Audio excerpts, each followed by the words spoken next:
Hello, Ryan here, aka Mac, and welcome. In this video I go through the Persistent Universe Monthly Report, letting you know all that has been going on in the last month. As always, a big thank you to all of my patrons and channel members allowing me to do this. It is all very much appreciated. All my links are in the description if you would like to help out further. Also, we have a Mantis standalone ship to give away courtesy of the Doctor, one of my channel members. All you've got to do is hit subscribe and comment below with what you're excited for in 3.10. This will be drawn on the 27th. So, kicking off with Combat AI, they have tackled several aspects of realistic firing, which included reloads and finding sources of ammunition, as we've seen on recent Inside Star Citizens. It also means that depending on the skill level of the NPC, this will determine whether the NPC pays attention to their own ammo count, with higher skilled NPCs managing their ammunition tactically, ensuring they have enough for every situation. Also, they have begun leveraging the usable system functionality of the bartender in a combat scenario. An ammo box, for example, being nothing more than an item provider, similar to how a beer fridge can contain beers. This allows NPCs to search for places in the world that would provide them with extra ammunition of a specific type. I am very excited to see the AI develop even further and see how challenging they can be. Time was also spent completing tasks for server meshing implementation, they say. So it sounds like they are prepping Subsumption maybe for server meshing. I'm not sure exactly what that means in regards to Combat AI. Do let me know if you have any more insight. For Ship AI, they kicked off a single player version of the Player Group Manager, which is used to manage players' parties and groups' quantum travel. This system relies on the backend services that only exist in a multiplayer context, so they created a standalone version to support quantum linking in Squadron between the player and the NPCs. And when complete, this is what the player will be using to link both a group of players and NPCs together. So this is kind of the first step of abilities for when we hire NPCs in the PU, allowing them to jump with you. The team also implemented new queries to the tactical targeting system to improve the target selection in the pilot combat activity, and iterated on the sphere strafing movement block by adding speed controls and the ability to lock orbiting ships to a single axis within range. With Ship AI improvements alongside all this new flight model, it should mean more interesting dogfights, I hope, with better skilled NPCs to hire, maybe, and also fight against. So it'll be interesting to see how combat efficient they are. For the social AI, the first iteration of the vendor is nearing completion. Patrons can now order a drink, bring it to the table, and then return it to the counter.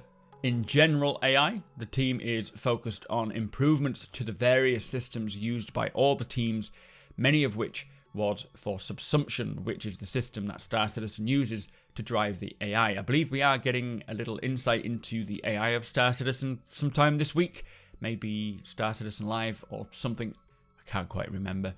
The animation team blocked out animations for various features and improved their ability to efficiently capture, select and turn around motion capture.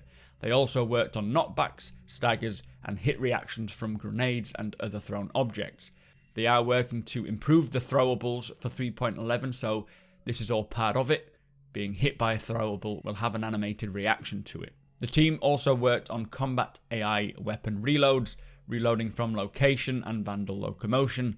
For social AI, they worked on lockers, smoking crates, the bartender and bar patrons, and worked out an issue with seated console metrics.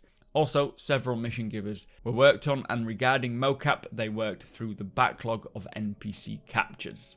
Now onto environment art. The Planet team moved into full production of Pyro 3 and 4, currently producing the required assets with a lot of new content reaching completion.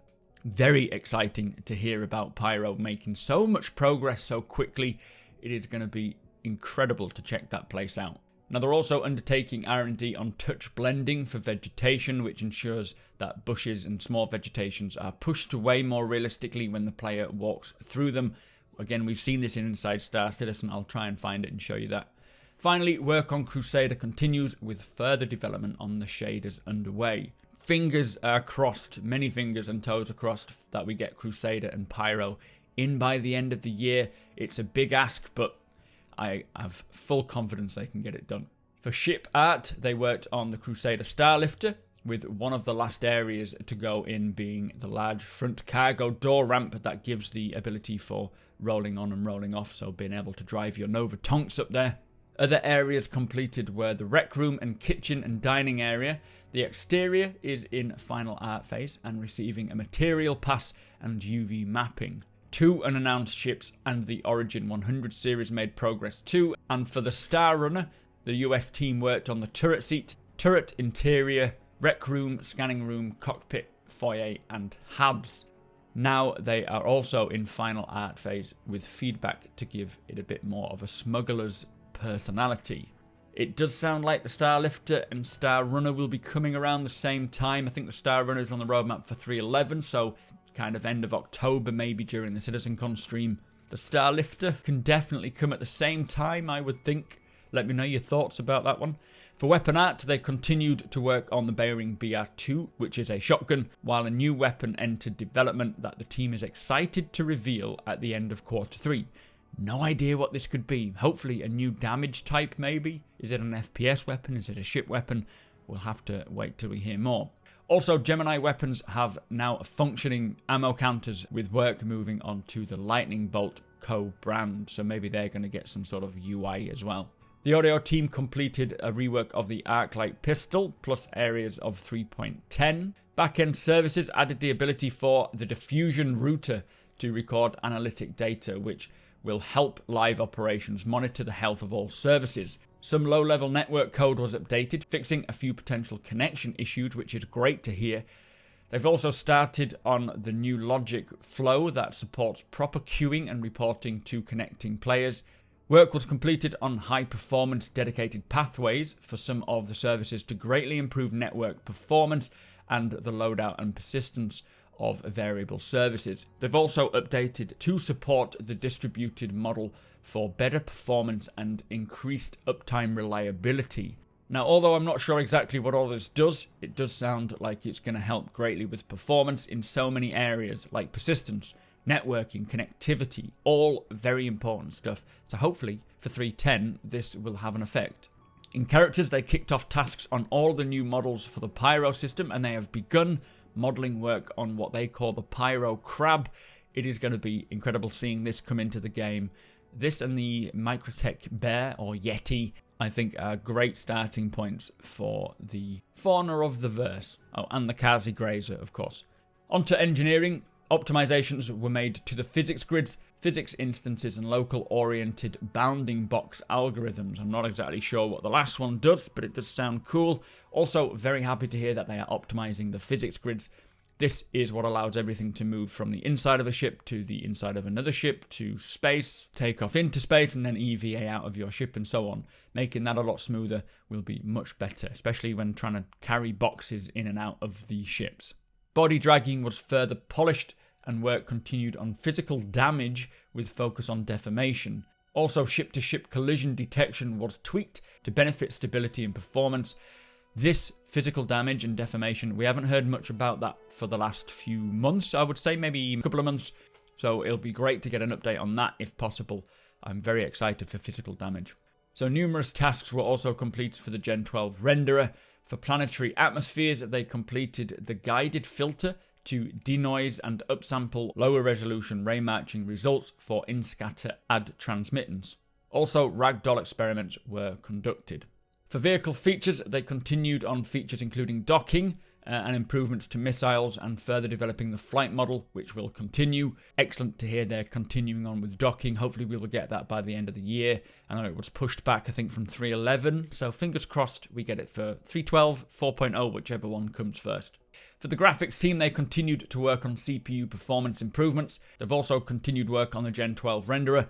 They've worked on an edge highlight silhouette feature to provide cleaner visuals that was requested by the vehicle team to improve the appearance of various UI. And finally, they changed how the culling system works for ships to allow them to be visible from much greater distances in aid of gameplay. Level design worked on new, as yet unannounced content and fixed many bugs for 3.10 and made further progress on Horizon. Not sure what this unannounced content could be, do let me know your thoughts. But again, progress on Horizon, on Crusader, they are still working on it even if it was pushed back So fingers crossed it's coming in for the end of the year. For lighting, with the new Babbage hangers, the lighting team took the first opportunity to implement various states of door lighting depending on whether they're idle, opening or closing. I wonder if this means then as the doors open, the light will flood in and it'll look a bit more natural and realistic. That would be nice. They did a lot of bug fixing for older locations such as surface outposts, and also Lorville's day-night states were completed. I'm excited to see that. The narrative team worked on additional mission content to overhaul the existing mission giver experience and created documents outlining the general feel of some upcoming locations alongside potential fauna, flora and NPCs. I wonder if these locations are to do with Pyro maybe? For props, they created the factory line items, including the Muse Simpod, saying there's a lot of crossover with animation, so they are building it with that in mind. I do wonder when this will become functional again then. If they know that players are going to have to interact with them, which will drive the animation, hopefully it won't be long till we can buy them and put them in our ships and persist them in our ships and maybe rent out hubs and so forth. I guess we'll have to wait for more information there. Now they've continued to support the bartender feature, and time was invested into the skinned asset pipeline. They now have an in-team solution rather than having to hand props to tech animation. Whitebox also kicked off for the cargo deck props. They've started with background assets and storage solutions. So it sounds like the cargo decks are almost completed in terms of their physical locations, but now they're creating props to give them a little bit more realism and immersion. Very excited for cargo decks. For QA, they have been testing the tactical point system refactor for the AI, which involved making sure that the enemy NPCs still function properly and will reposition themselves so that they can fire. They also tested that the social AI was able to find, move to and use the usables, and that the AI ships were able to find points to patrol. QA also tested AI's use of cover locations when fighting against players, ensuring they use movement transitions such as sliding into cover, peeking, shooting, blind firing, and being in partial cover. They also tested the AI's reactions to cover being compromised, plus they needed to verify that the shotgun AI was a lot more aggressive compared to others. That is a lot of AI updates. It's interesting to hear about all the updates to the AI behaviors and seeing their capabilities grow. Hopefully we can actually experience these behaviors fully in the verse without the server frame rate causing issues. It would be amazing to see the full potential of AI at the moment, or NPCs anyway, without them bugging out due to a low server rate. Anyway, on to tech animation. They spent time iterating on key deliverables for the PU, including the bartender, which involved creating rigging for glasses and liquids, and continued alongside refinement and system iteration to ensure quality and robustness. The skin file setup and physics proxy refactor initiatives began to show results, and the team is now in the final stages of UI and process refinement and aims to deliver the pipeline by the end of the year. Some great work there. For UI, they supported the vehicle targeting and turret improvement system, while the code team gave 3D support to the building blocks UI tool. They've also continued work on a new Mobiglass app, and the future of the star map and radar were iterated on. Screens were also completed for the factory line store, and concept art was created for new versions of scanning and vehicle UI. This Mobiglass app, I assume, is the ability to transfer credits between players, but I'd love to see the new scanning UI. It will be great when we can buy and swap out our scanners for various different abilities and so forth, making good progress on UI now with building blocks. Finally, for visual effects, one of the team's biggest tasks for Alpha 3.10 was the new signed distance field-driven atmospheric entries. I had no idea that these were actually coming in 3.10. I thought they were pushed back, so this is great to hear. Not only for when we're entering atmosphere, but seeing other ships enter atmosphere while planetside looks amazing. So I'm looking forward to seeing that. Work also continued on the fire propagation feature, which we have seen a couple of times now on Inside Star Citizen. They're still prototyping at the moment, but the team can already see the potential and technical challenges for this feature. As strange as it sounds, I'm very excited to be putting out fires on board my ship.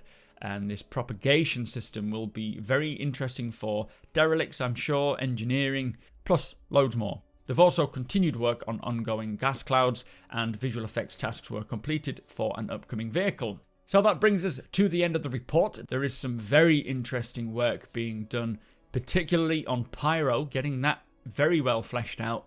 The same goes for the Starrunner and the Starlifter, all making extremely good progress. Modelling starting on the Pyro crab. I cannot wait to see these creatures wandering around these locations. And also work continuing on docking, which we'll hopefully have by the end of this year. Not to mention the vast amounts of AI work. They are making massive progress now. Anyway, do let me know what you found most interesting about this monthly report, and be sure to subscribe and tick that notification bell to keep up with all of the latest news and leaks of Star Citizen. Hit the like button if you're excited for 3.10, and come hang out over on twitch.tv/supermacbrothers Ryan. Thank you again to my patrons and channel members. Thank you for watching, and I will see you next time.